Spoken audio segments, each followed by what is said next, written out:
Θα ήθελα να ξεκινήσω λέγοντας ότι η ίδια, όπως είπε ήδη ο κύριος Μάγνης, είμαι μικρασιατικής καταγωγής. Έζησα, γεννήθηκα και μεγάλωσα και γερνάω φοβάμαι σε μία από τις προσφυγικές γειτονιές, σε έναν από τους προσφυγικούς συνοικισμούς της Πάτρας, στην Πλατεία Ελευθερίας. Τρίτης γενιάς πρόσφυγες, δηλαδή οι πρώτοι πρόσφυγες, οι πραγματικοί πρόσφυγες, οι γονείς μας δεύτερης γενιάς, η μάνα μου, και τρίτης γενιάς εμείς τα εγγόνια εκείνων των προσφύγων. Θέλω να πω ότι ακόμα και στην τρίτη γενιά δεν είχε σταματήσει να υπάρχει αυτή η υποτίμηση ή η διάκριση των προσφύγων ως κάτι ξεχωριστό.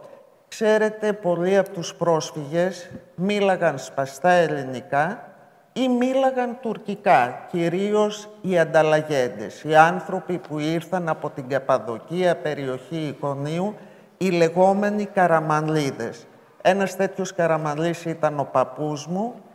Βέβαια, ο ίδιος ήξερε ελληνικά γιατί είχε πάει σχολείο και έχω τη μεγάλη χαρά να έχω ακόμα, και την κρατάω ως κόριο οφθαλμού, μία Αγία Γραφή, η οποία είναι γραμμένη στα Καραμανλίδικα που έφερε ο παππούς από το Ικόνιο.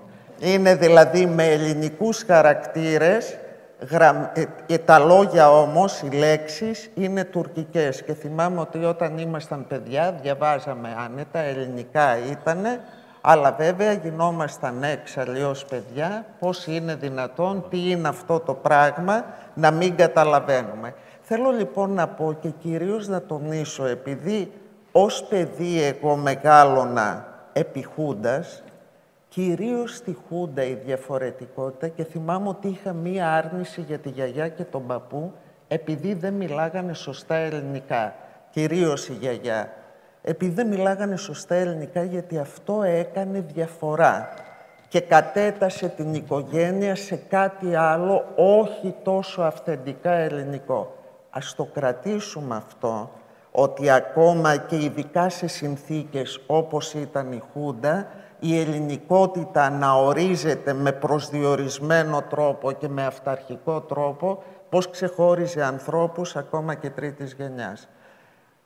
Ο Σεφέρης έλεγε, έχει γράψει, βέβαια, το περίφημο ποίημα «Αν σου μιλώ με παραμύθια και παραβολές». Ούτε παραμύθια είναι βέβαια, ούτε παραβολές.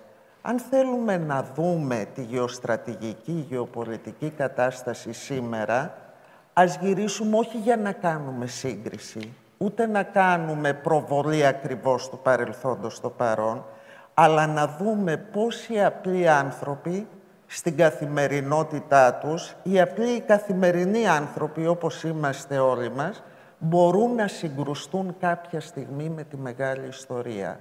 Μπορούν δηλαδή να βρεθούν στην περιδίνηση της μεγάλης ιστορίας και των μεγάλων γεγονότων. Οι Μικρασιάτες σε αυτή τη μεγάλη περιδίνηση της ιστορίας βρέθηκαν. Ποια ήταν αυτή η ιστορία? Για να έχουμε να ανοίξουμε λίγο, να βάλουμε το φακό της ιστορίας από λίγο πιο ψηλά, για να δούμε λίγο το οπτικό πεδίο με μεγαλύτερη άνεση, για να μπορέσουμε να προσεγγίσουμε τους ίδιους και τι έζησαν. Γιατί καλό είναι να δούμε τι έζησαν οι ίδιοι με τα δικά τους μάτια. Το Κέντρο Μικρασιωτικών Σπουδών έχει κάνει μια καταπληκτική έκδοση, που πραγματικά, αν τιμάμε την επέτειο των 100 χρόνων, πρέπει όλοι να διαβάσουμε. Είναι αρκετοί τόμοι, πώς είναι? 5 τόμοι, όπου είναι οι μαρτυρίες των ίδιων των προσφύγων. Οι μαρτυρίες, το πώς έζησαν, το τι έζησαν την περίοδο του 22 και τι μετέφεραν σε μας. Αν το πάρουμε αυτό, θα καταλάβουμε αρκετά πράγματα. Λέγοντας λοιπόν για τη μεγάλη εικόνα εκείνης της περίοδου, να θυμίσω μερικά πράγματα. Η Ελλάδα και όλη η περιοχή βρίσκεται από το 1912 σε πόλεμο. Μία δεκαετία σχεδόν χωρίς σταματημό πόλεμο, που σημαίνει ο πρώτος και ο δεύτερος Βαλκανικός πόλεμος, ο πρώτος παγκόσμιος πόλεμος και μετά βέβαια η Μικρασιατική εκστρατεία. 10 χρόνια πολέμου. Αυτό σημαίνει ότι έχουμε τεράστιες γεωπολιτικές, γεωστρατηγικές ανακατατάξεις. Έχουμε δηλαδή συμφέροντα που συγκρούονται, μεγάλων δυνάμεων, μικρότερων δυνάμεων, και αυτά βέβαια πάντα έχουν αντίκτυπο στις ζωές των ανθρώπων. Έχουμε αυτοκρατορίες, τις λεγόμενες παραδοσιακές, οι οποίες σε αυτό το καινούριο κόσμο που φτιάχνεται εκείνη την περίοδο έχουν πρόβλημα επιβίωσης. Αυτές οι αυτοκρατορίες είναι Αυστρο-Ουγγρική, η Οθωμανική Αυτοκρατορία και η Τσαρική Ρωσία βέβαια. Από την άλλη μεριά, στα Βαλκάνια προχωράει ραγδαία, και οι Βαλκανικοί πόλεμοι το επιτείνουν, η εθνοποιητική διαδικασία, η συγκρότηση εθνών κρατών. Αυτό όμως που είναι το πιο σημαντικό, όλα αυτά συμβαίνουν σε μία στιγμή που οι μεγάλες δυνάμεις, οι ιμπεριαλιστικές δυνάμεις, βρίσκονται σε σύγκρουση ή συμπλέουν ή συγκρούονται ανάλογα με τα συμφέροντά τους κάθε φορά. Η αποικιοκρατία είναι στο απόγειό της. Γαλλία, Αγγλία βρίσκονται στη μεγάλη ορμή την αποικιακή που έχουν. Η Γερμανία προσπαθεί να διεισδύσει σε όλο αυτό και η Τσαρική Ρωσία προσπαθεί να διεισδύσει. Έχουμε έναν κόσμο σε ανακατάταξη. Η οποιαδήποτε σύγκριση με το σήμερα επαφίεται σε εσάς. Έχουμε λοιπόν έναν κόσμο σε ανακατάταξη, ειδικά τις μεγάλες δυνάμεις, που τα συμφέροντά τους είτε συγκρούονται είτε συμπλέουν. Της Γαλλίας και της Αγγλίας θα αρχίσουν να συμπλέουν όταν η Γερμανία προσπαθεί δυναμικά να σπάσει αυτό το δίδυμο και να βρει χώρο στην παγκόσμια μοιρασιά μέσω αποικιών. Η Οθωμανική Αυτοκρατορία, ενώ για την Αγγλία η Αγγλία ήταν από τους δυνατούς συμμάχους της Οθωμανικής Αυτοκρατορίας, συμμάχους, όχι ακριβώς, αλλά υπέρ της ακεραιότητάς της, όταν η Γερμανία μπαίνει στο παιχνίδι και αρχίζει να τα βρίσκει με την Οθωμανική Αυτοκρατορία, και η Αγγλία είναι υπέρ της κατάρρευσής της, υπέρ του διαμελισμού της. Άρα λοιπόν αρχίζουν και τρίζουν τα θεμέλια μιας αυτοκρατορίας, η οποία είχε κάνει μία διαδρομή μεγάλη με απελευθερωτικούς αγώνες στο πλαίσιό τους, Ελλάδα, Σερβία και λοιπά, και μετά τα Βαλκάνια, οι Βαλκανικοί πόλεμοι κλπ. Ο πρώτος παγκόσμιος πόλεμος είναι ένας πόλεμος ξεκαθαρίσματος λογαριασμών. Και εκεί συμβαίνει, μέσα σε αυτό το ξεκαθάρισμα λογαριασμών των μεγάλων δυνάμεων, συμβαίνει και το άλλο μεγάλο ιστορικό γεγονός. Γίνεται η Οκτωβριανή Επανάσταση 1917, που αλλάζει τα δεδομένα ή μετατοπίζει τις πλάκες με εντελώς διαφορετικό τρόπο. Ας το κρατήσουμε και αυτό. Η Ελλάδα, θα πούμε τώρα, για να έρθουμε λίγο πιο κοντά στα δικά μας, τι κάνει σε όλα αυτά. Η Ελλάδα από το 1844 έχει μία, θα λέγαμε σήμερα, μία εθνική γραμμή, η μεγάλη ιδέα. Δηλαδή, επέκταση των συνόρων. Όσο το δυνατόν με τη μεγάλη ιδέα να μπει σε αυτό το παιχνίδι και να κερδίσει ένα χώρο σε αυτό το παιχνίδι των μεγάλων δυνάμεων. Η μεγάλη ιδέα πάντα ακούμπαγε στους σχεδιασμούς των μεγάλων δυνάμεων. Δεν ήταν μία ιδέα, τουλάχιστον από ένα σημείο και πέρα, τουλάχιστον από το Χαρίλαο Τρικούπη και οπωσδήποτε από το Βενιζέλο και μετά. Ακούμπαγε σε κάποια ή σε κάποιες μεγάλες δυνάμεις. Στην Αγγλία κατά κύριο λόγο, στη Γαλλία κατά δεύτερο λόγο, εξού και ο Βενιζέλος θα επιμείνει να μπει η Ελλάδα στον Πρώτο Παγκόσμιο Πόλεμο, τα ξέρετε, διχασμοί και τέτοια. Και ο διχασμός είναι ένας άλλος παράγοντας.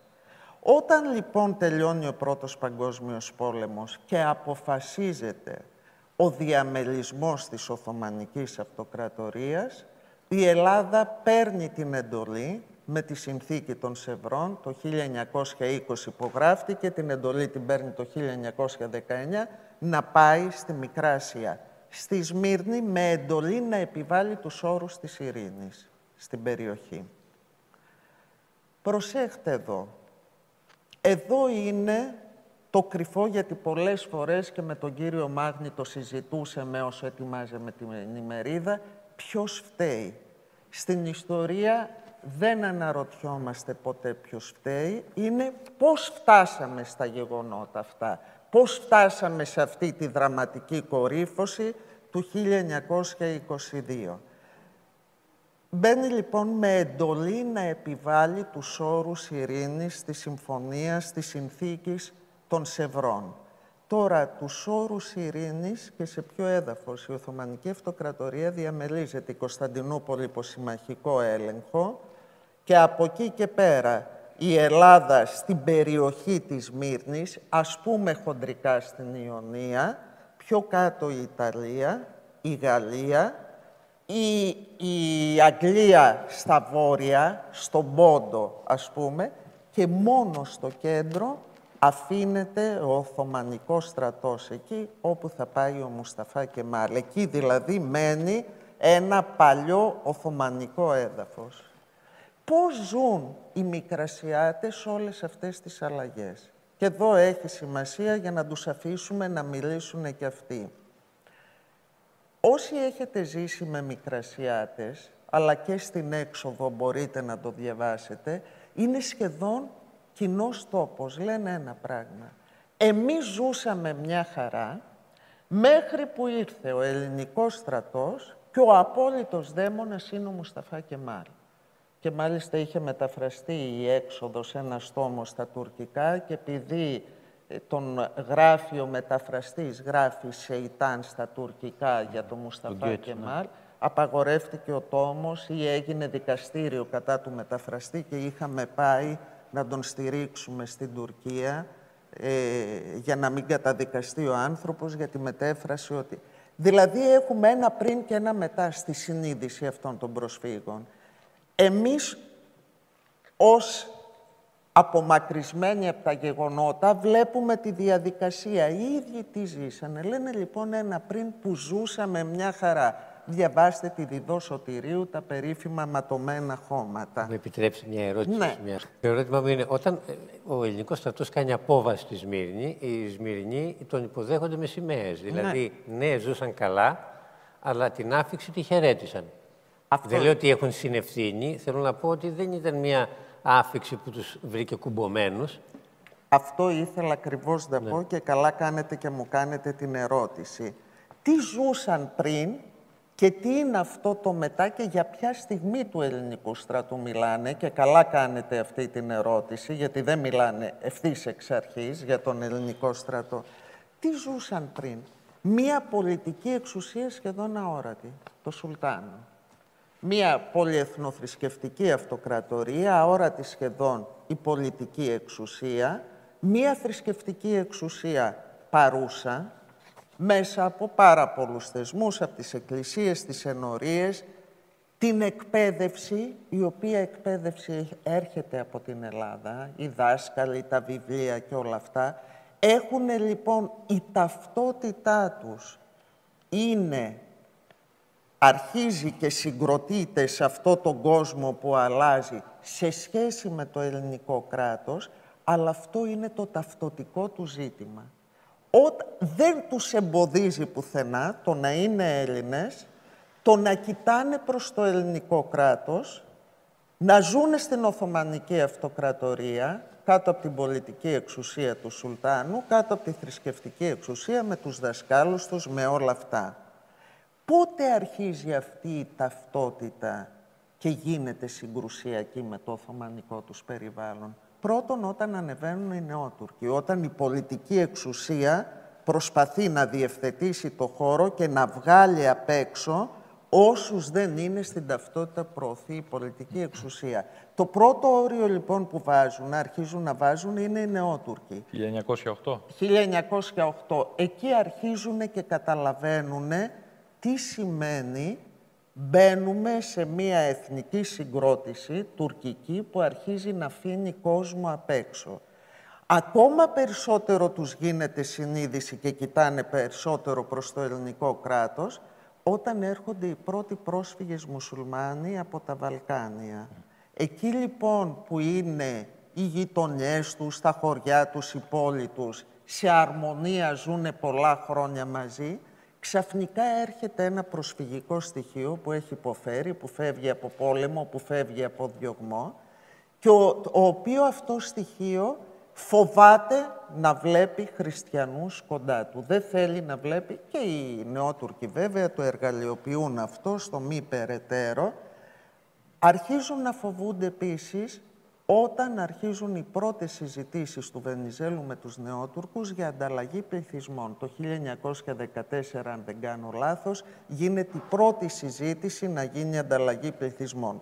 Δεν γίνεται τελικά γιατί παρεμβαίνει το Πατριαρχείο και λέει τι είναι αυτή η ιεροσυλία που θα κάνετε, θα πάρετε ανθρώπους από τον τόπο τους και θα τους πάτε σε ξένη γη. Αρχίζουν λοιπόν και το ταυτοτικό γίνεται σιγά σιγά πολιτικό. Η επιβίωσή τους εξαρτάται και από το ελληνικό κράτος, όσο μέσα στην αυτοκρατορία έχουμε μία εξουσία η οποία έχει εθνικιστική ιδεολογία και θέλει να εξαλείψει τους άλλους. Η γενοκτονία των Αρμενίων το 15, τα αμελέτα Μπουρού, όλα αυτά κάνουν αυτούς τους Έλληνες των παραλίων, όταν έρχεται ο ελληνικός στρατός, βεβαίως δεν τον δεχτούν με ενθουσιασμό. Είναι ο λυτρωτής τους, είναι μέσα στη μεγάλη ιδέα, το θέλουν είναι με ενθουσιασμό.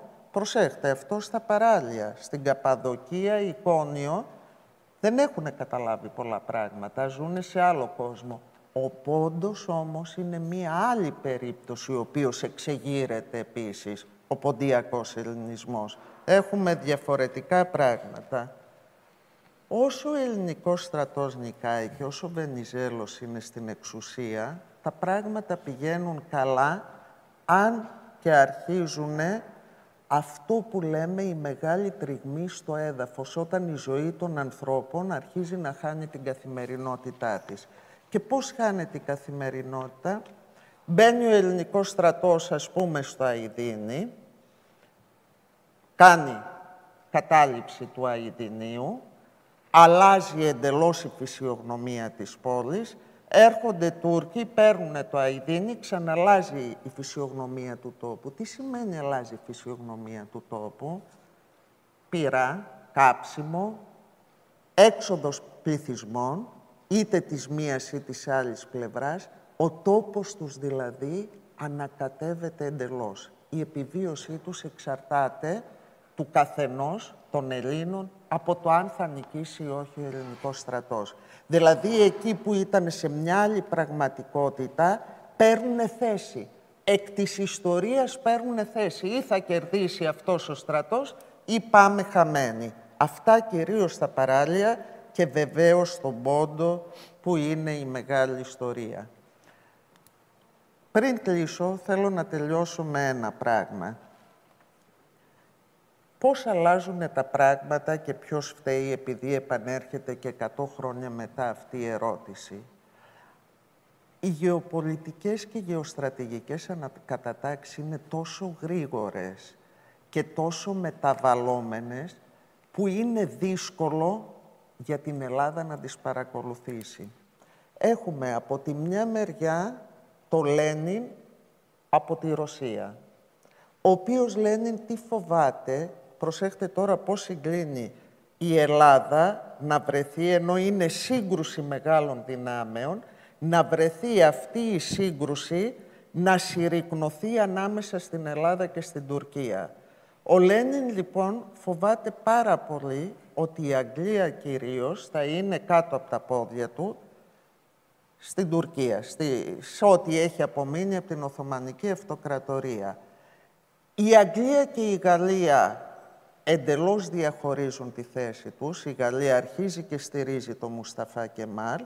Η Ιταλία έτσι κι αλλιώς ήταν αντίθετη ευθύς εξ αρχής με την απόβαση του ελληνικού στρατού στη Σμύρνη. Η Ιταλία τα βρίσκει με τον Μουσταφά Κεμάλ, εκεί δηλαδή που ήταν το μαύρο πρόβατο, αρχίζει να γίνεται ο ένας από τους ισορροπιστές της κατάστασης Και η Ελλάδα μένει μόνο με την Αγγλία και με την εντολή από εκεί και πέρα, βγάλ' τα πέρα. Αν κερδίσεις, κέρδισες. Αν δεν κερδίσεις, έχασες. Άρα το 1918, ενώ τελειώνει ο Πρώτος Παγκόσμιος Πόλεμος, η Ελλάδα είναι υποχρεωμένη να συνεχίσει έναν πόλεμο, διότι και η συνθήκη των Σευρών, επί της ουσίας, είναι μια συνθήκη πολέμου.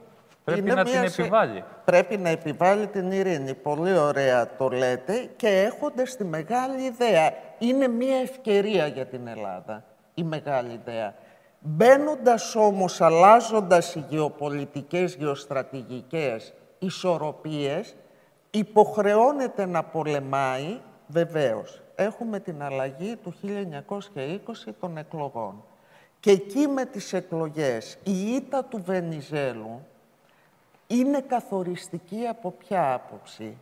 Ότι η Αγγλία βρίσκει τη μεγάλη ευκαιρία ότι αυτή έτσι κι αλλιώς η Βασιλική ήταν κατά του Πρώτου Παγκοσμίου Πολέμου, του μετώπου του δικού μας, άστος να κάνουν ό,τι θέλουν. Αυτό το άστος να κάνουν ό,τι θέλουν γίνεται ακόμα πιο βαρύ. Και αυτό που έχει ακόμα μεγαλύτερη σημασία είναι ότι σε αυτή τη δεύτερη φάση της Μικρασιατικής Εκστρατείας χάνεται κάθε επαφή με το περιβάλλον. Και εδώ έχει σημασία, και θα κλείσω με αυτό, εθνική ιδεολογία, η μεγάλη ιδέα, το εθνικό σχέδιο, το μεγάλο εθνικό σχέδιο. Ο Βενιζέλος κρατάει επαφή με το περιβάλλον, κρατάει επαφή με ό,τι γίνεται γύρω-γύρω. Όταν έρχονται οι βασιλικοί χάνουν κάθε επαφή και η μεγάλη ιδέα γίνεται ένα απολύτως εξωπραγματικό σύνθημα, θα φτάσουμε στην κόκκινη μιλιά. Το οποίο κόκκινη μιλιά σημαίνει ότι μπαίνω μέχρι τα βάθη της Μικράς Ασίας να κυνηγήσω το Μουσταφά Κεμάλ. Όλα αυτά τι έχουν ως επίπτωση? Οπισθοχώρηση του ελληνικού στρατού, η ήττα του ελληνικού στρατού, οπισθοχώρηση και τη μεγάλη τραγωδία. Γιατί εκεί εντοπίζεται τη μεγάλη τραγωδία. Οι καθημερινοί άνθρωποι, όταν συγκρούνται με τη μεγάλη ιστορία, αβοήθητοι και έρμεο των εξελίξεων, γιατί αυτοί οι άνθρωποι βρέθηκαν έρμεο των εξελίξεων. Και το λέω αυτό και θα το τονίσω και ως ιστορικός το λέω. Πολλές φορές μιλάμε για τους πρόσφυγες με εντελώς απαξιωτικό τρόπο και αυτά. Όταν οι άνθρωποι αφήνονται έρμεο των εξελίξεων και εμείς το ζήσαμε στην ιστορία μας, ξαφνικά αυτοί οι άνθρωποι, οπισθοχώρησε ο ελληνικός στρατός, μπήκε ένας εχθρικός στρατός στην αρχή οι τσέτες, άτακτος, και μετά να χαθεί αυτό το σύμβολο. Η Σμύρνη, η πυρπόληση της Σμύρνης και η εικόνα της πυρπόλησης και τα καράβια αμέτωχα τα συμμαχικά και τον κόσμο στο λιμάνι να είναι ράκι, ανθρώπινα ράκι και να παρακαλάνε για να φύγουνε, να βρούνε τρόπο για επιβίωση. Αυτό είναι μία εικόνα που στοιχιώνει την παγκόσμια ιστορία. Και εκεί οι Έλληνες οι πρόσφυγες στοίχιωσαν την παγκόσμια ιστορία, είναι σύμβολο της παγκόσμιας ιστορίας από αυτή την άποψη. Η σύγκρουση με τη μεγάλη ιστορία και οι άνθρωποι έρμεο. Ευχαριστώ.